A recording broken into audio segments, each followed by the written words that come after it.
तो अब हम देखेंगे आधुनिक चित्रकला एवं चित्रकार। ठीक है, उसमें हम देखेंगे सबसे पहले राजा रवि वर्मा को। ठीक है, आइए बात करते हैं। तो देखिए दोस्तों, राजा रवि वर्मा जो एक प्रसिद्ध कलाकार थे का जन्म किस राज्य में हुआ था? तो केरल में हुआ था। केरल में कहाँ हुआ था? त्रावणकोर। राजा रवि वर्मा का जन्म 29 अप्रैल 1848 को केरल के एक छोटे से कस्बे किलीमनूर त्रावणकोर में हुआ था। ये किलीमनूर भी पूछता है। ठीक है, कौन सा राज्य और किस कस्बे में? राज्य केरल और ये कस्बा आपका। ठीक है, त्रावणकोर भी कभी कभी ऑप्शन में दे देता है। वे अपने विस्मय पेंटिंग के लिए जाने जाते हैं। मुख्यतः रामायण एवं महाभारत महाकाव्यों के इर्द गिर्द घूमता है। देखिए, विस्मय पेंटिंग के लिए जाने जाते हैं जो मुख्यतः कहाँ? रामायण और महाभारत महाकाव्यों के इर्द गिर्द घूमता है। इनकी मृत्यु कब हुई थी दोस्तों? 2 अक्टूबर 1906 को हुई थी, याद रहे। राजा रवि वर्मा कहाँ के हैं? केरल के हैं। ठीक, प्रसिद्ध चित्रकार राजा रवि वर्मा का जन्म कहाँ हुआ है? केरल, त्रावणकोर, याद रहे। राजा रवि वर्मा का जन्म 1848 में कहाँ हुआ है? किलीमनूर, त्रावणकोर, केरल। ठीक, राजा रवि वर्मा का जन्म किस राज्य में हुआ है? केरल में हुआ है। ठीक है मित्रों, याद रहे। आगे देखते हैं। राजा रवि वर्मा की मृत्यु किस वर्ष हुई है? तो 1906 में, 2 अक्टूबर 1906 को। राजा रवि वर्मा जाने जाते हैं किसके लिए? तैल रंग पेंटिंग के लिए। राजा रवि वर्मा तैल रंगों की पेंटिंग यानी तैल चित्रण विधि के लिए जाने जाते हैं। इन्होंने भारतीय जीवन और परंपराओं को इस नई कला द्वारा प्रतिष्ठा दिलाई। इस प्रकार तैल रंगों का आधुनिक चित्रण में प्रयोग करने का श्रेय सर्वप्रथम राजा रवि वर्मा को जाता है। तो ये भी याद रहे, तैल रंगों का आधुनिक चित्रों में प्रयोग करने का श्रेय किसको जाता है? तो राजा रवि वर्मा को जाता है। ठीक है मित्रों, आगे देखिए तैल चित्रण विधि। जहाँ तैल चित्रण विधि आ गया वहाँ राजा रवि वर्मा। विख्यात भारतीय चित्रकार हैं राजा रवि वर्मा। इन पे एक मूवी भी बनी थी। ठीक, तैल विधा कार्य करने वाले प्रथम भारतीय चित्रकार हैं कौन से? राजा रवि वर्मा। भारत की आधुनिक चित्रकला में तैल रंगों का प्रयोग सर्वप्रथम किसने किया था? तो राजा रवि वर्मा। जस्ट ऊपर पढ़ा हम लोगों ने। आगे देखते हैं। भारतवर्ष सर्वप्रथम तैल चित्र करने का श्रेय किस कलाकार को जाता है? राजा रवि वर्मा को जाता है। 2003 में पूछा है। 20वीं शताब्दी प्रारंभ में किस चित्रकार की कृतियां तैलकृत की गईं? देखो, बहुत ही ज़्यादा इम्पोर्टेंट है। राजा रवि वर्मा का तैल वाला पूछ सकता है, तो याद रहे राजा रवि वर्मा।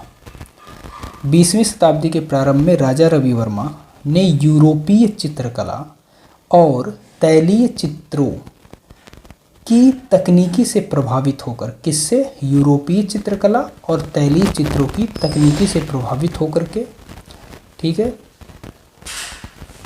अपनी कृतियों को तैलीकृत किया। ठीक, यूरोपीय चित्रकला और तैलीय चित्रों की तकनीकी से प्रभावित होकर के अपनी कृतियों को तैलीकृत किया।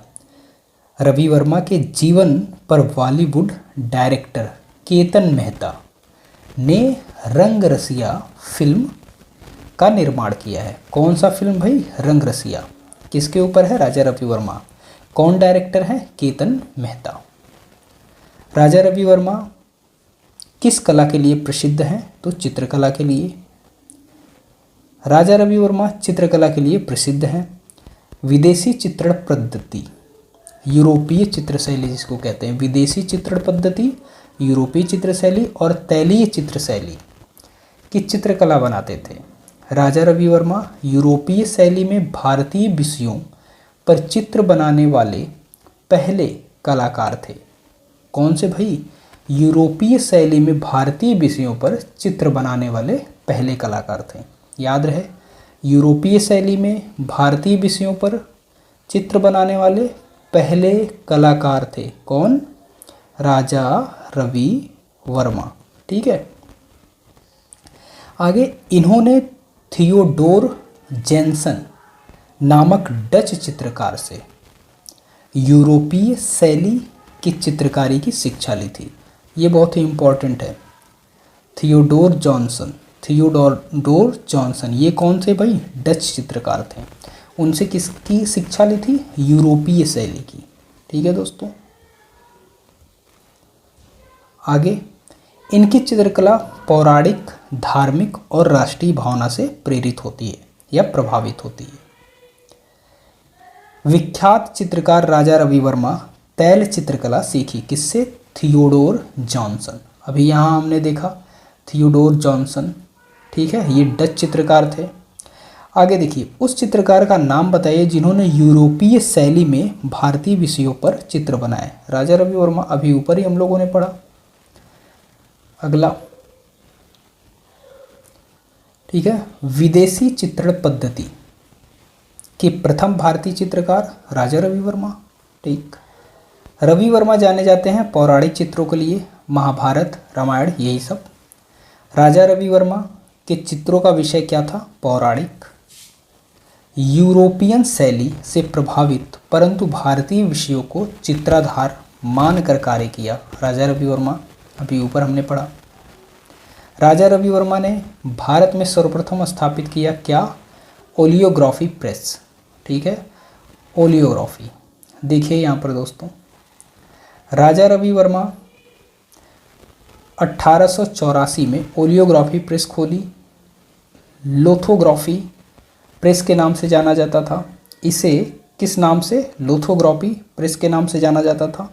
इन्होंने बड़ी मात्रा में प्रेस से पौराणिक चित्रों की प्रतियां निकाली। किससे? प्रेस से पौराणिक चित्रों की प्रतियां निकाली, जिन्हें ओलियोग्राफ कहा जाता था।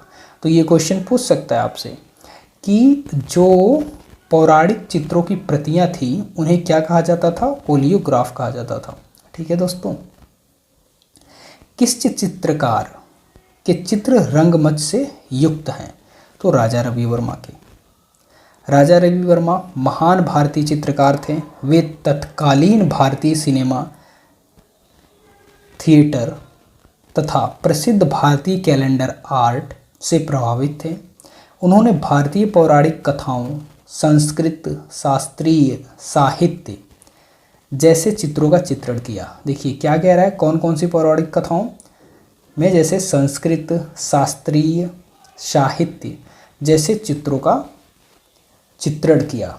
बम्बई दौरे के दौरान उन पर पारसी एवं मराठी थिएटर का गहरा प्रभाव पड़ा, जिसका प्रत्यक्ष उदाहरण उनके चित्रों पर देखा जा सकता है। इनके प्रमुख चित्रों में क्या क्या है? रामा पंचावतन, ठीक है, शकुंतला, कृष्ण, शिवाजी, मीराबाई, देख रहे हैं मराठी आ रहे हैं ना, शिवाजी, ध्रुव, अष्टवक्र, शंकराचार्य, द्रौपदी वस्त्रहरण, भीष्म, अर्जुन, सुभद्रा, विश्वामित्र, जटायु, भानुमति आदि शामिल है। कौन कौन से शामिल है भाई? रामा पंचावतन, शकुंतला, कृष्ण, शिवाजी, मीराबाई, ध्रुव, अष्टवक्र, शंकराचार्य, द्रौपदी वस्त्रहरण, भीम, अर्जुन। देखो भीम, अर्जुन, द्रौपदी हो गए, सुभद्रा, विश्वामित्र, जटायु, भानुमति, ये लोग। आगे, किस भारतीय कलाकार के चित्रों की प्रतिलिपि अधिकांश घरों में है? तो भाई हिंदू धर्म है, तो राजा महाराजा, कृष्ण जी, रामायण, महाभारत, यही सब सारी चीज़ें, कैलेंडर वगैरह। तो राजा रवि वर्मा। राजा रवि वर्मा ने भारतीय जनजीवन व पौराणिक विषयों का चित्रण किया। इनके चित्रों की प्रतिलिपियां अधिकांश घरों में पाई जाती हैं। शकुंतला वियोग, शांतनु एवं मत्स्यगंधा, अर्जुन एवं सुभद्रा, प्रणयरत जोड़े, गंगावतरण, रावण और जटायु, सत्य हरिश्चंद्र, दूत के रूप में कृष्ण, कुलीन महिलाएं, ये सब इनके प्रमुख चित्र हैं। तो ये चीज़ यहाँ से बहुत ही इम्पॉर्टेंट हो जाती है। कौन कौन सी? शकुंतला वियोग, शांतनु एवं मत्स्यगंधा, अर्जुन एवं सुभद्रा, प्रणय रत्र जोड़े, गंगावतरण, रावण और जटायु, सत्य हरिश्चंद्र, दूत के रूप में कृष्ण, कुलीन महिलाएं। ये किसके चित्र हैं? राजा रवि वर्मा के। ठीक है दोस्तों। आगे, राजा रवि वर्मा के प्रथम गुरु इनके मामा चित्रकार राजा राजवर्मा थे। ठीक है, इनके मामा ही प्रथम गुरु हैं। कौन है? मामा राजा राजवर्मा। ठीक है दोस्तों। राजा रवि वर्मा ने थियोडोर जेनसन तथा दक्षिण भारत में भ्रमण के लिए आने वाले अन्य यूरोपीय चित्रकारों से कला की शिक्षा प्राप्त की। कहने का मतलब ये है, थियोडोर जेनसन के साथ से शिक्षा प्राप्त की और बहुत से यूरोपीय चित्रकार थे जो भारत भ्रमण के लिए आते थे, उनसे कला की शिक्षा प्राप्त की। शकुंतला वियोग अभी ऊपर हमने पढ़ा, राजा रवि वर्मा की। ठीक, आगे, रंगरसिया फिल्म किस चित्रकार के जीवन पर बनाई गई है? तो राजा रवि वर्मा के। रंगरसिया फिल्म का प्रदर्शन नवंबर 2008 में किया गया था। यह फिल्म भारतीय कलाकार राजा रवि वर्मा के जीवन पर आधारित है। इस फिल्म के निर्देशक केतन मेहता, निर्माता दीपा शाही, आनंद महेंद्र एवं केतन मेहता थे। ठीक है, ये देखिए दोस्तों, इम्पॉर्टेंट है। ये जो फिल्म है आपकी रंगरसिया, किसके ऊपर थी? राजा रवि वर्मा के ऊपर थी। 2008 में प्रदर्शन हुआ था इसका। और इस फिल्म के निर्देशक कौन थे? तो केतन मेहता थे। केतन मेहता निर्देशक भी थे और केतन मेहता क्या थे आपके? अच्छा, इस फिल्म के निर्देशक केतन मेहता थे तथा निर्माता दीपा शाही थी और निर्माता केतन मेहता भी थे। मतलब निर्देशक और निर्माता दोनों की अगर बात की जाए तो केतन मेहता थे और दो नाम अलग से जुड़ जाते हैं, दीपा शाही का, आनंद महेंद्रू का। ठीक है दोस्तों। अगला, नई फिल्म रंगरसिया में से किस कलाकार के जीवन पर आधारित था? भी पढ़ा, राजा रवि वर्मा के। राजा रवि वर्मा के चित्र का सबसे बड़ा संग्रह कहाँ है? तो सालार जंग संग्रहालय हैदराबाद में। ये याद रखिएगा, सालार जंग संग्रहालय हैदराबाद में। यहाँ क्या है? राजा रवि वर्मा के चित्र का सबसे बड़ा संग्रह। ठीक है दोस्तों, याद रहे, सालार जंग संग्रहालय हैदराबाद।